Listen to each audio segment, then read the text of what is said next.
સ્થાનિક સ્વરાજ્યની ચૂંટણી બાદ હવે દાહોદ નગરપાલિકામાં ભાજપે સત્તા હાંસલ કરી છે। સ્થાનિક સ્વરાજ્યની ચૂંટણી યોજાઈ ચૂકી છે, તેના પરિણામો પણ આવી ગયા છે।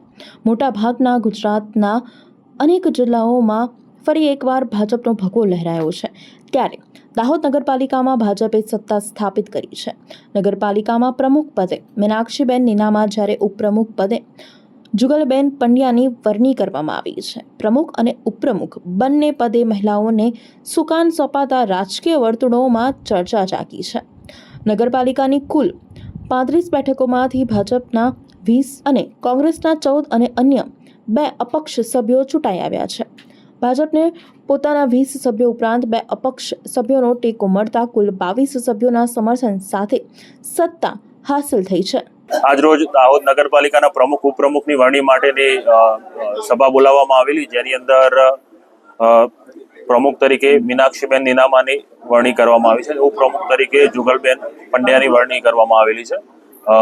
36 પૈકી 22 મત તેઓને મળેલા છે, જેથી તેઓને બહુમતીથી પ્રમુખ અને ઉપપ્રમુખ તરીકેની વરણી કરવામાં આવેલી છે। આજ રોજ દાહોદ નગરપાલિકાના પ્રમુખ તરીકે ભારતીય જનતા પાર્ટી દ્વારા મારી પસંદગી કરતા સૌ પ્રથમ તો હું ગુજરાતના પુત્ર અને દેશના યશસ્વી વડાપ્રધાન માનનીય નરેન્દ્રભાઈ મોદી સાહેબનું ખૂબ ખૂબ આભાર વ્યક્ત કરું છું।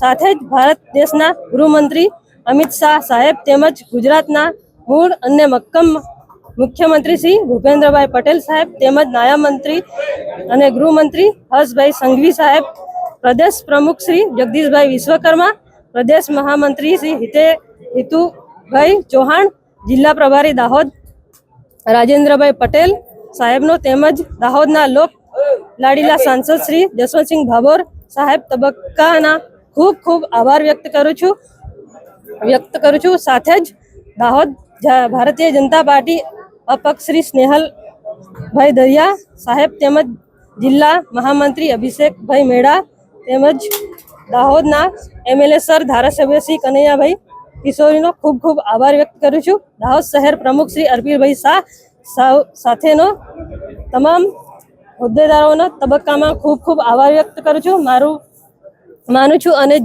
માજી જિલ્લા પ્રમુખ સુધીરભાઈ લાલપુરવાળા તેમજ સમગ્ર દાહોદ નગરના દેવતુલ્ય ભારતીય જનતા પાર્ટી સમક્ષ હોદ્દેદારો અને કાર્યકર્તાઓ આપ સૌનો હૃદયપૂર્વક ખૂબ ખૂબ આભાર વ્યક્ત કરું છું। અને આવનાર સમયમાં આપણે સૌ સાથે મળીને દાહોદ નગરપાલિકાનો ઉત્તમ વિકાસ એ જ મારું શ્રેષ્ઠ છે।